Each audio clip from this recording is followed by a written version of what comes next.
Hi, welcome. Thanks for joining us from near or far or wherever you might be.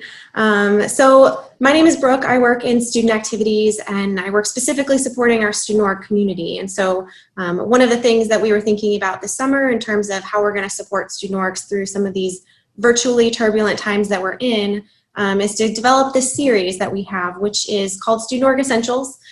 We designed this whole lineup of programs to be centered around what we know organizations are thinking about and doing in operations, and making sure that we have a virtual lens on some of this as we move into plans for the fall and supporting ourselves over the summer as well.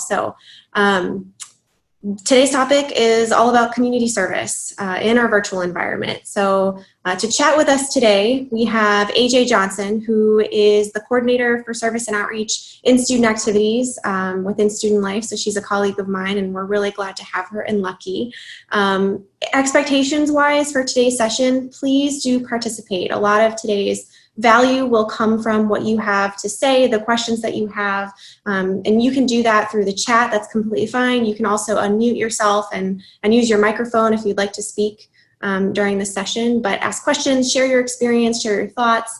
And then this session is being recorded, so you may have gotten a little bubble on your screen that said this is being recorded. So if you would like to revisit today's content or share it out after today, you can certainly do that, and we'll post the recording and contact information after today's event. So I'm going to turn it over to our friend AJ to walk us through what is socially distant service. Cool, thanks Brooke. Like Brooke mentioned, I am the coordinator for service and outreach with Student Activities Office of Student Life. So I've been working in this position since 2017, and I'm from Columbus. I've got a lot of service experience in my background as well. So when I was an undergrad, I was involved. I played lacrosse, and so our team did a lot of service work. And after college, I joined an AmeriCorps program, moved out to Colorado, so I did a lot of community-based work with nonprofits out in Colorado for a couple years, and then I joined our student activities team in 2017. So in my time working here at Ohio State, I advise Pay It Forward, I work with OSU Votes, and a couple other local service programs as well. So being from Columbus too, it's really cool because I have a really good working knowledge of the area, nonprofits that we have, historical context for the nonprofits in the area as well. So happy to be of service and of help, and excited to share some knowledge with you guys today. So today's goals, we're going to go over, is it still responsible for us to volunteer in person? We know that there are a lot of needs that are still happening in our community, but we want to make sure that health and safety is forefront in your mind when we're thinking about service opportunities. The second goal that we're going to try and get to is talking about some tools to build community virtually. We know with technology, it's really easy to be disconnected, but it's also super easy to be very connected. So we'll hopefully give you some tips and some tools how you can do reflection, build community with your members while being distant. And lastly, I hope to be able to deliver some valuable tools for y'all to find volunteer opportunities, whether that be virtual, in person. We've got some websites, some apps, some other resources from the campus community to help you find opportunities. But first, to figure out our landscape of who's with us today, we're going to launch a poll to see who's here, which will help us drive our conversation. So you should see a poll popping up on your screen. We'll give everybody some seconds to do the poll.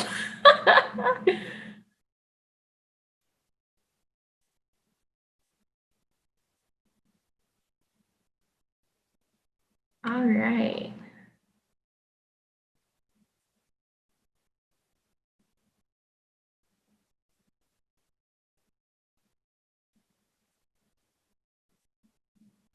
All right, cool. So we've got some student org presidents, other folks on your leadership team, some faculty and staff advisors. Very cool. Thanks for being here with us.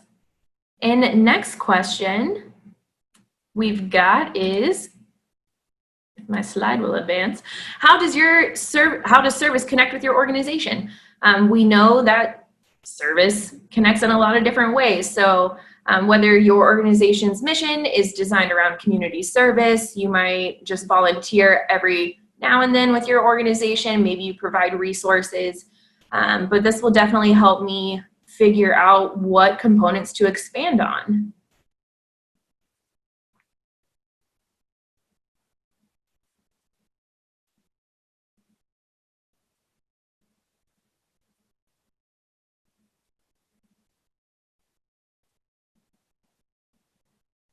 Very cool.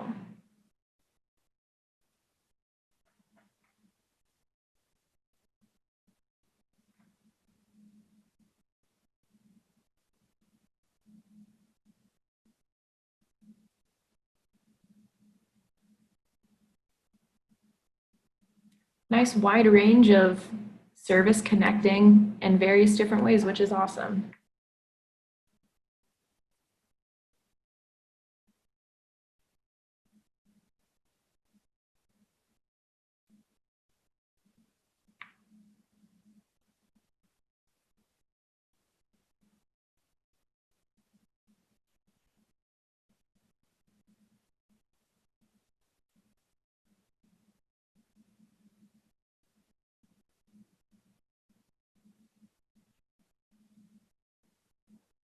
All right.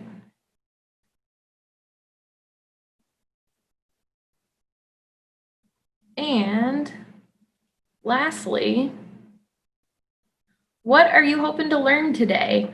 Yeah, hopefully we'll be able to deliver some useful content to you, but my contact information will also be available at the end as well.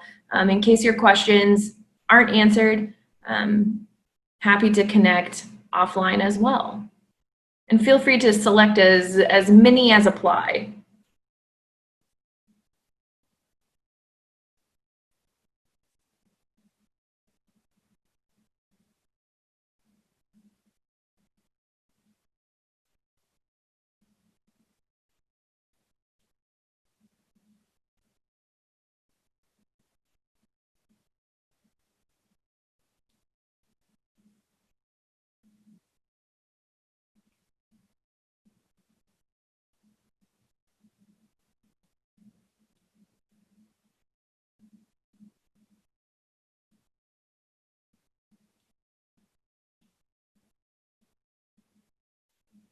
All right, very cool.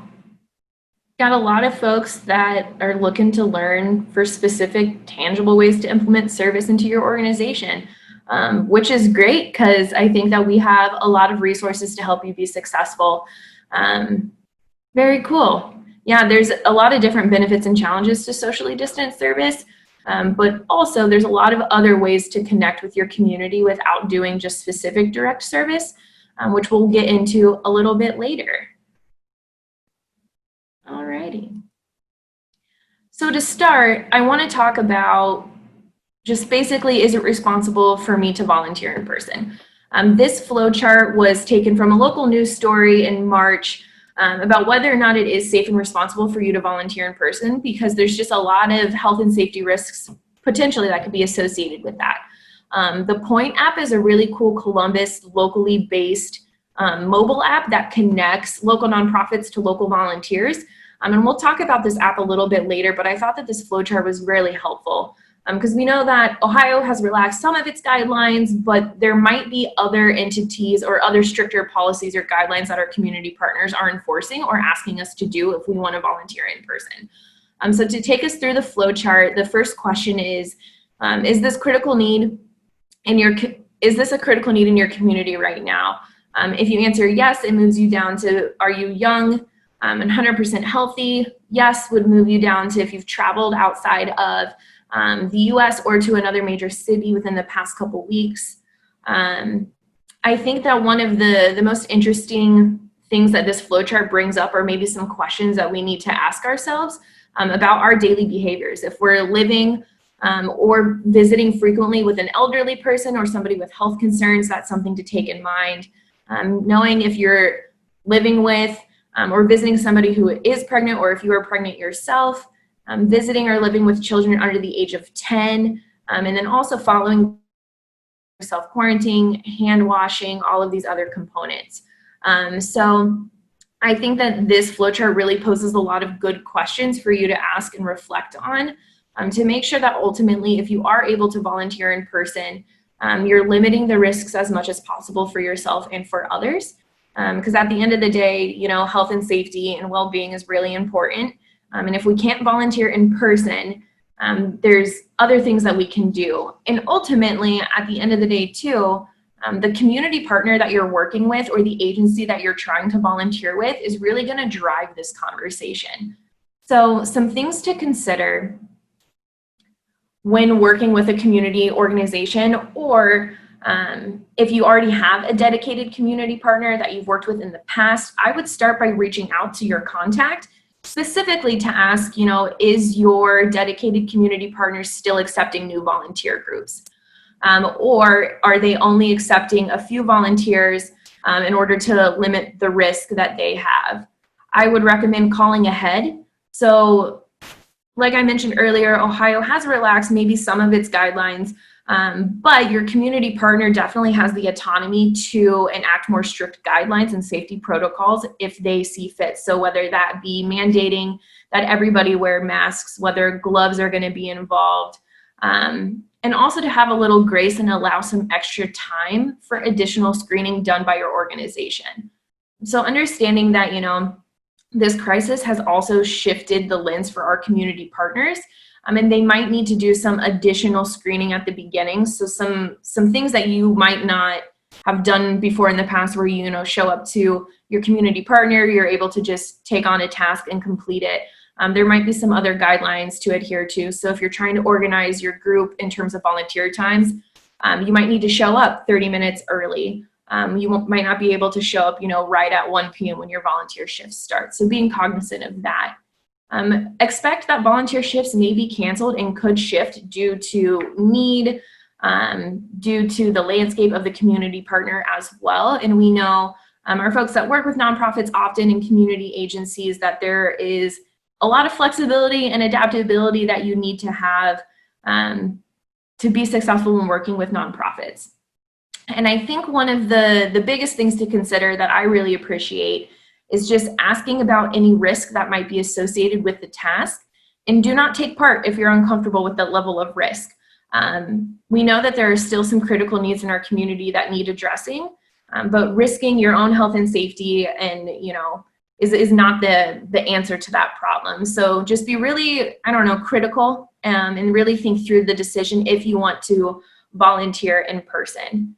And so like I said, if you have an already dedicated community partner, I would start by reaching out to your contact within that agency. And from what I've been experiencing and what I've been noticing as well, a lot of our nonprofit partners are doing pretty good with keeping up their websites, and also if they have any social media accounts, that could be a really easy way for you to check and see if they're still accepting volunteer groups, if there's any more guidelines and information about how to get more involved. So if you don't necessarily have a community partner that is dedicated and that you work with all of the time, you need a place to begin. So some places to start. I think that VolunteerMatch has a really great system, and this snapshot was taken just a couple days ago. So this is recent for the Columbus community. VolunteerMatch has language around COVID-19 and volunteering remotely or on site. And so they have broken down their website into virtual opportunities, which you can see there on the left, and local opportunities on the right. So if your student org wants to conduct any sort of service over the summer, this virtual opportunity could also be a really cool way to engage with some community while not being physically present. And you can also search through these opportunities as well, and maybe start making lists of local organizations that are in the area, things that strike your interest. VolunteerMatch is just a really good place to start that conversation and look at the landscape of what we're going through. And next is the Point app, which is where we got that flowchart from earlier. The Point app is a Columbus-based app that helps students, not just students, but any residents in Columbus find volunteer opportunities. The Point app is really user-friendly you essentially, download it on your smartphone or your tablet, and you can create a profile for yourself. And I think something that's really cool about this app in particular is that it highlights Columbus, Cleveland, and Cincinnati, which we know a lot of our students come from all over the nation and the world, but also a lot come from Ohio as well. They have specific language around COVID-19 as well, but it's a really intuitive, user-friendly app, so I would encourage you guys to download that. The information about volunteering and how to find your service site and contact information is all on that app. So it's a really great app and a great resource to utilize. Even if you're starting a nonprofit, if you know of nonprofits that aren't on this app, there's also an avenue for them to get involved and get their organization signed up for this app. And so there's also the possibility that we can't volunteer in person. So if we can't volunteer in person, now what do we do? So I want to highlight direct service versus indirect service. So direct service, I think, is traditionally what we think about when we think about hands-on, face-to-face contact volunteering. So students, you would be in direct contact with the people or the agency that you're helping. So that could be shopping with neighbors at a local food pantry, volunteering with Meals on Wheels, volunteering at a 5K. When we think about direct service, we think about that face-to-face interaction that we might have with somebody else while we're serving. But that's not the only type of service that we can conduct or be a part of. And so highlighting indirect service, it could be a really unique way of still serving your organization's mission, but possibly through different means. So our indirect service, if we think about it, students, you're participating in activities that help people, but not directly face-to-face. So think fundraising, mail campaigns, organizing peers for advocacy work, collecting donations for your organization or your community partner that you work with. So all of the other things that still help nonprofits run and execute their mission without you being physically present. These types of service are also just as impactful as direct service, but if your agency isn't accepting in-person volunteers, that's not the end of the road for you to still be able to conduct service together. And that leads me to our next slide, something that I really just geek out on, which makes sense because I work in service work, but it's the social change wheel. So the social change wheel was created by Minnesota Campus Compact, and the idea is that all of these different strategies contribute to positive social change, which is ultimately at the end of the day what we're trying to do. So our social change wheel, I'm just going to go ahead and read through the topics here, but we've got advocacy. So that could be, sharing videos or a cause on your social media account, speaking and writing to individuals or groups on behalf of a cause. We've got charitable volunteerism, which is probably what the majority of your service will fall into. So that's that direct service addressing immediate needs through social service agencies like food pantries, working with kids in an after-school program. Next, we've got community and economic development. So that's acting to provide economic opportunities and improve social conditions in sustainable ways. So examples of that is developing marketing plans, websites, other support to help small businesses and nonprofits grow. So thinking about maybe what are some other skill sets or tool sets that members in your organization have that can help contribute to some of these things. Community-based participatory research. We all love when we're walking across the oval and somebody asks like, hey, can you help me with my survey? Sometimes we don't always have time to do that, but other times, the only way to get feedback about community research is to actually participate in that research. So conducting that research, participating in that research is also a really great way to contribute to our community. We've got community building, strengthening through interpersonal connections and the capacity of local residents and associations to work together. So I think that community building is really strong with our student organizations. And I also think the fact that a lot of us get out into the community and work with residents, talk to other people who are different from us can help that community building aspect.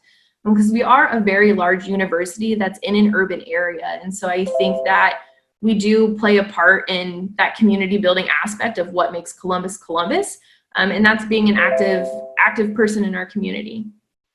So next is community organizing, bringing people together to act in shared self-interest. So that could be developing an issue, campaign to call for change, and community organizing is a really interesting aspect of the social change wheel. Personally, I don't have a ton of experience in that, but I have a lot of resources to help you with that if that's something that your group would be interested in. Deliberative dialogue, exchanging and weighing different ideas, perspectives, and approaches around particular issues. So I think about sustained dialogue.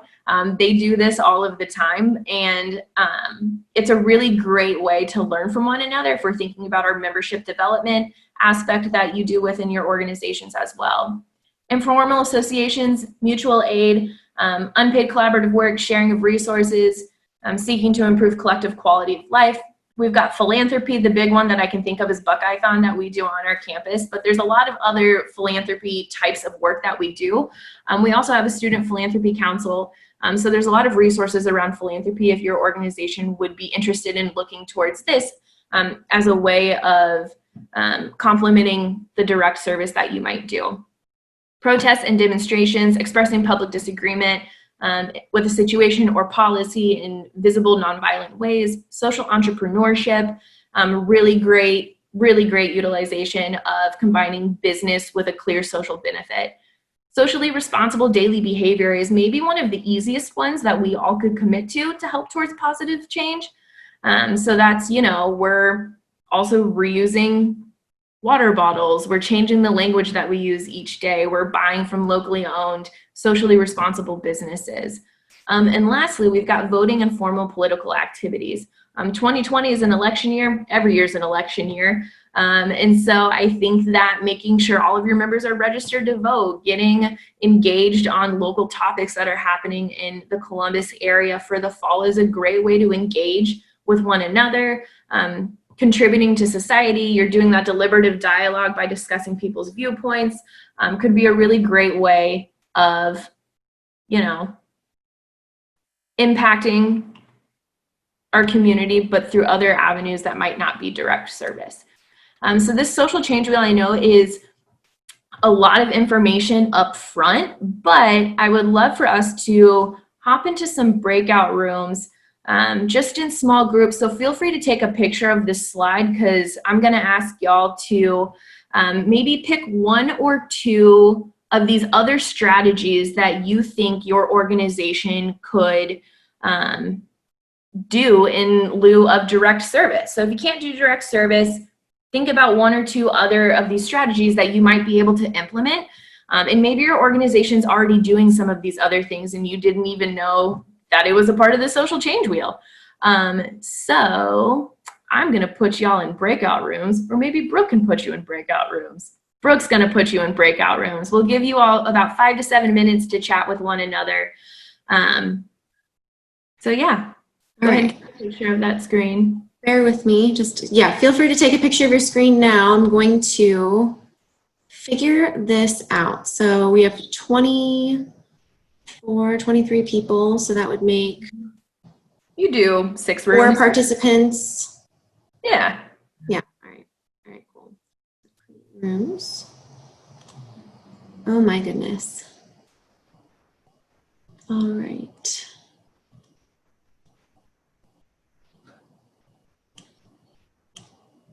Yeah, and for those who haven't been a part of breakout rooms before, you'll get a little notification that says join a breakout room. You'll click on that and then you'll get another one when it's time to bring everybody back to the large group. Yep. I am working on these assignments right now, so thanks for hanging in there. You get it. It's a whole other layer of like technological things where it's like usually I'm in the union and I can't get the screens to work and I have to call building AV, but now I am my own building AV and it's just a wildly different landscape. Yep. All right, so we're gonna have a couple of rooms with 5. That's how that's gonna work. All right. All right, awesome. We will see you in just a few minutes here, 5 to 7 minutes. And then I will give you a countdown after I close the breakout room. So you'll get like around a 60-second warning to say, hey, we're coming back in. So you'll have that time to wrap up. Alrighty, we'll see you all in a few minutes talking through a couple of strategies that you're thinking about that you might be able to implement and maybe brainstorming that in your small group. All right, let's open the rooms.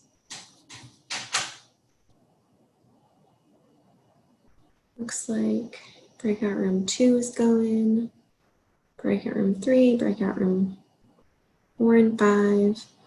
For the few friends who are still sticking around and not wanting to go to a breakout room, that's completely fine.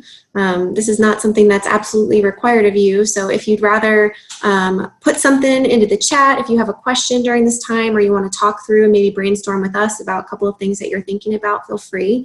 But we're going to hang out for 5 to 7 minutes here.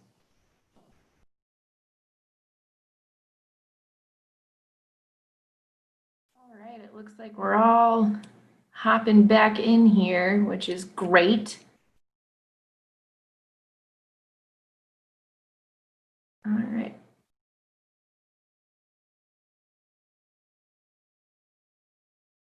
Cool. Are we all back?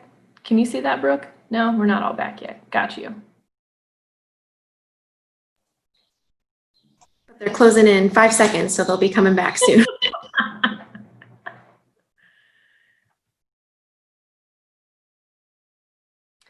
Okay, cool. So hopefully y'all were able to engage with one another and maybe learn more in depth about some of the work that our peers are doing. So I would love to have a few people share out some strategies that their organization would be able to implement in lieu of direct service, or maybe you have implemented some of these other strategies before in addition to your direct service. So feel free to unmute and share, and if it's easier, you can pop it in the chat, but would love to hear from a couple folks.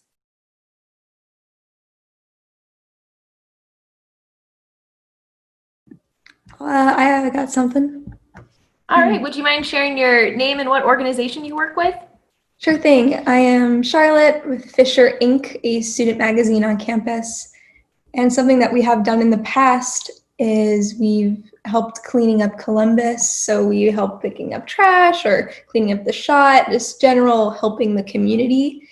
However, with this transfer to online, since we can't really donate any money because we don't have much funding, what we can do instead is donate our time. So we can use some of those organizations provided and do some digital volunteering. Yeah, definitely. Thanks for sharing. There's definitely some ways that we can figure out, you know, like time, treasure, talent. If we don't have the treasure and we've got the time, we can utilize that time. And Keep Columbus Beautiful is a great organization to work with because they provide free tools for you to use, which is a really good socially distant type of activity because you're able to stay 6 feet apart and adhere to any guidelines that you might have. So Keep Columbus Beautiful and doing those community cleanups is a great way to do some service. What else?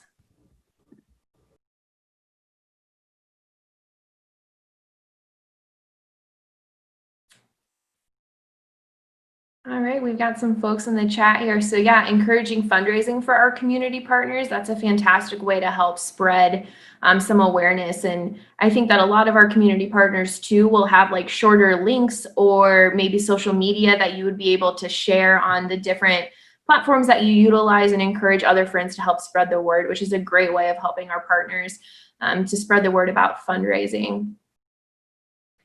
Yeah, thoughtful dialogue is a great way to think about things as well, to get to the why behind maybe why you volunteer with a certain agency or why that agency exists in the first place.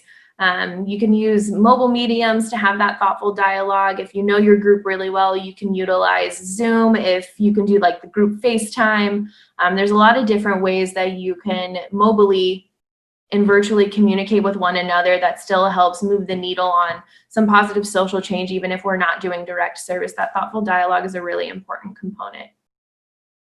Nice link for Keep Columbus Beautiful, love that. Cool. Would anybody else like to share any tips or strategies that they think their organization would be able to implement?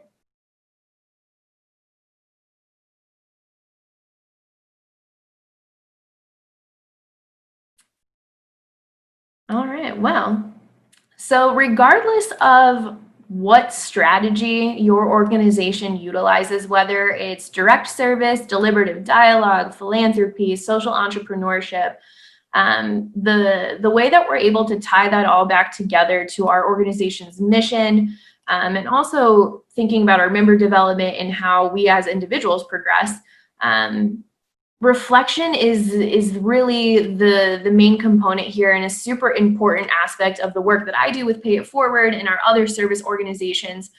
We know that engaging in reflection through service, it helps us build community within our groups. The service helps us understand our place in a larger picture, and service is a great way to help your members develop individually.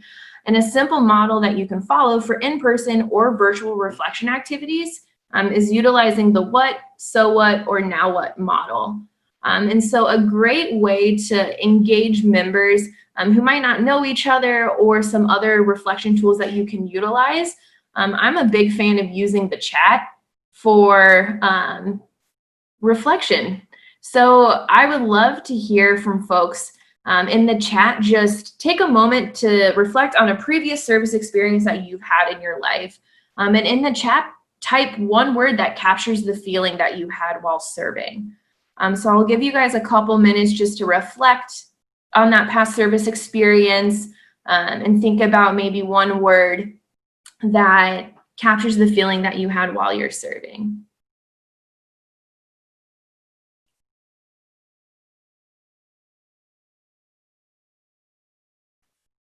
Yeah, camaraderie, perspective, empowered, happy. These are all great feelings.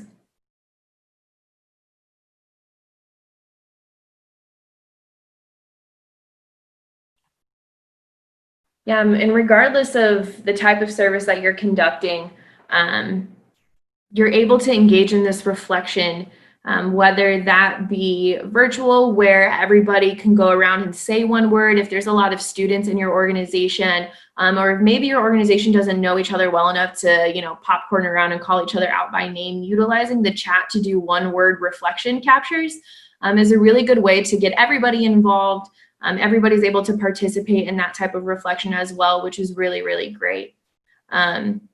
Yeah, I know for me personally, anytime that I do service, I saw somebody popped in perspective. That's something that I always think about. The ability to be able to put yourself in someone else's shoes and really get to the why of the service that you're doing. So thank you everybody for sharing that. I think that service can make us feel a lot of different feelings, and with technology now, we can still capture those feelings and participate in reflection in a virtual space if we need to. So next, some Ohio State resources that I want to highlight for you all that you can utilize. So we've got the Student Org Success Coaches, which Brooke advises. And those are trained peer leaders available for consultation on a wide variety of topics. So these are really your experts if your group is looking for any really specifics. They're trained, they're great. My organizations and groups utilize them as well. Next would be Pay It Forward, which is a group that I am directly involved with. Pay It Forward really specializes in local service opportunities. The students within the Pay It Forward cohort are able to help craft reflection. So if you know that you're going to be in a virtual space, but you want to do something different than maybe that one word reflection, Pay It Forward students can work you through that process and help craft a reflection that's going to work great for your group. In addition, Pay It Forward does service consultations. So really can help you find a community partner if you're looking for a community partner. And I know that some folks mention that they volunteer every now and then with their organization, but don't do it consistently. Pay It Forward can help you find a community partner. In addition, if you already have a dedicated community partner, but you're looking for other organizations in the same social justice area, Pay It Forward can help identify some organizations to start with, so you don't just have to blank Google volunteer opportunities in Columbus. Pay It Forward on their website also has a list of virtual service opportunities, which I'll highlight in a second on the next slide. But they've conducted some outreach since March to organizations that we've worked with historically, just to ask, what can we help you do right now, and what information can we help pass out to other students. In addition, my contact information is at the bottom of this page as well. I'm always happy to chat about any sort of service consultation, connecting you to resources. or even to just bounce ideas if you're working through a program or a service event that you need some extra eyes on. So to mention more about the virtual service distant opportunities, this is a snapshot of a PDF that's available on Pay It Forward's website. All of the agencies are listed in alphabetical order. So we've got name, address, contact information, and a description of the current needs. So these current needs are updated from March. It's a form that I'm checking regularly as well. So there's some items on here that have got links directly to donations. So I saw some people mentioning, encouraging people to do fundraising with their student organization. So there's other agencies that have listed high need items that they have right now too. So if you wanted to host a donation drive with your members, that's another way that you could conduct some virtual service that still aids our community partners. All right, and so next, I want to talk about our Student Org Success Framework. So the highlighted parts in this, we've got member development, social perspective taking, which we know that some people there mentioned in the chat that when they conduct service, they're able to take on a different type of perspective. And so we know that that's an important aspect for our members when we're working with them to develop them in our organizations. I'm thinking about organizational operations that you could leverage or utilize within this framework. Fundraising and philanthropy, responsiveness and innovation. We know that we might have to be a little innovative this coming fall if we have to do things differently than we've done in the past. And so our student org success coaches are also trained on all of these topics and these outcomes. So if you're excited about working on any of these, I would encourage you to reach out to the coaches because they're just a great resource. And then last, we've got our community engagement. So that bolded line of commitment to social change. Our social change wheel has got so many different opportunities to help create and work towards social change. And so I hope that you were able to grab a couple different takeaways from that wheel that your organization could implement, strategies maybe that you already do and didn't even know was a part of that social change wheel. There's definitely a lot of different ways to help engage your organization in service, through service, whether it's direct or indirect. But yeah, what do we got next here? In conclusion, communities are resilient and so are you. So we know that this is just a really banana land out here right now. But through the creation of this student organization summer series, the support of the coaches and leveraging the student activities office that Brooke works in, there's a lot of ways and support that we have for you as a community. In conclusion, first step, if you've got a dedicated community partner, reach out to that community partner and see if you can still physically volunteer. If you can't be physically present, ask about other service activities that you can do virtually or offsite. They might have a link to donations, whether that be physical items that they need or funds that they need. If you're working or want to do a project with the Humane Society, maybe your group can make blankets for the dogs offsite. There's other ways to engage.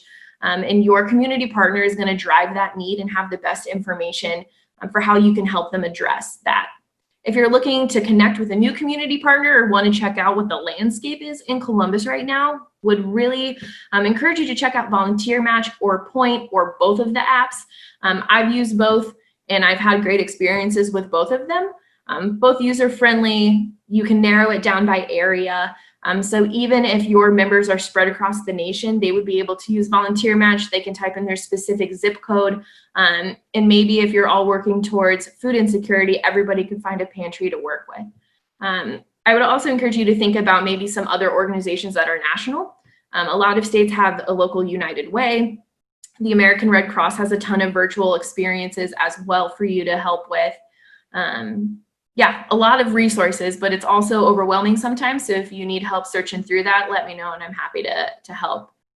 Fourth, reflection helps our members develop and it brings us back to why we do what we do. So regardless of what type of service you engage in, I would really encourage you to beef up that reflection aspect because the better the reflection, the more community that we're able to build, whether we're in a virtual space or even in person. And that, yeah, lastly, there's more than just direct service that contributes to creating positive social change within our community. So if you think that, the buck stops there, you can't do direct service, now you're not able to fulfill your organization's mission, know that there's a lot of different ways that we can help you achieve your mission through different means.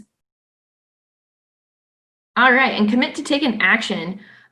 So we would love for you all to maybe pop in the chat 1 or 2 actions that you're going to commit to, whether you are the president of your organization, whether you're an advisor. Let us know what action item you're going to take away today. So take a moment and pop your strategy or your action in the chat. Yeah, there's a lot of action items here. Implementing reflection into your next service opportunity, using that strategy from the social change wheel. If you Google Minnesota Campus Compact, that'll come up. We've got a handful of service search tools. Having a conversation, doing that deliberative dialogue is a really great way to think creatively, think innovatively. Schedule a meeting with your leadership team to express some different ideas or strategies that you could utilize. Brooke is going to talk more at the end of this about upcoming Student Org Essential sessions. So whether that is community service related or just good information for you to have in general, would encourage you to continue working and attending these sessions. Googling the Student Org Success Framework. We love the Student Org Success Framework, and it's also just beautifully designed as well. It's a really nice, easy way to look at that framework. And then also maybe take some time and reflect on your org's mission. So if your mission has to shift, hopefully your mission doesn't have to shift too far, but there's other ways to achieve your mission without necessarily doing direct service. And so last, I wanted to just put up a snapshot that you would be able to either screen capture, take a picture of. This is the too long did not read version of this web series. So we've got the Go link for the Student Org Success Coaches, Pay It Forward's website, my contact information again, the website for VolunteerMatch, the website for the Point app, our loose reflection structure, the what, so what, now what, that we love to help utilize when we're talking reflection with our groups. If you want to peek at the social change wheel, you just Google social change wheel, Minnesota Campus Compact. And some main 3 takeaways to ask your community partner. If you've got a dedicated community partner, or if maybe you visited the same agency in the past, check to make sure that they are accepting in-person volunteers, because maybe they're not. Asking them again, what are your safety guidelines and protocols, and what could be that level of risk for you and your members? And if you're uncomfy with that level of risk, then don't partake in that activity. Get creative with some other ways that you can deliver that mission without putting yourself in an uncomfortable position. And lastly, are there things that you can do off-site? Are there service activities that they have that you can do from home? Do they have links to fundraising pages? Do they have other recommendations for you to help them achieve their mission and address some of these critical needs in our community right now without you being physically present? So yeah, what questions do you guys have for me? If you have any, I'm always happy to chat. Brooke, I don't know if you wanna segue. We got about 10 minutes left. Yeah, I mean, we have plenty of time to handle any questions. If anyone came with some questions that they had before the session, or maybe as a result of just being a part of today's conversation, you develop certain questions that you might have.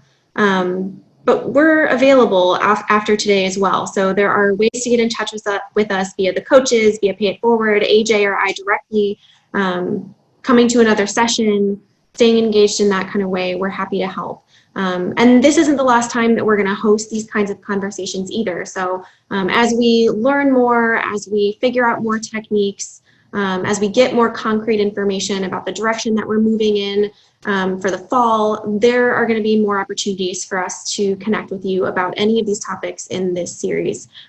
So regardless of what format your organization is going to be engaging with members, it's helpful to have some of these options.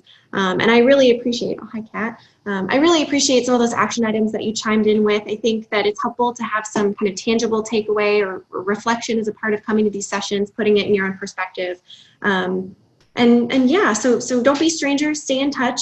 Let us know what you need from us. Our next session is going to be on June 11th, same time, not same place. I mean, I guess I'll still be at my house, but we will be connecting with Skylar Fott, who is the Digital Communications Coordinator for Student Life, and she's going to chat with us about social media and what what are good ways to stay engaged, or what are some good techniques to use online with your members, with getting outreach. Maybe if you're tapping into some of these socially distant or physically distant service engagements, maybe touching base with the social media side of things would help you with your advocacy, and other things of the like. So I would love to launch a quick reflection poll for any of you who are still sticking around to find out more about what you got out of today's session.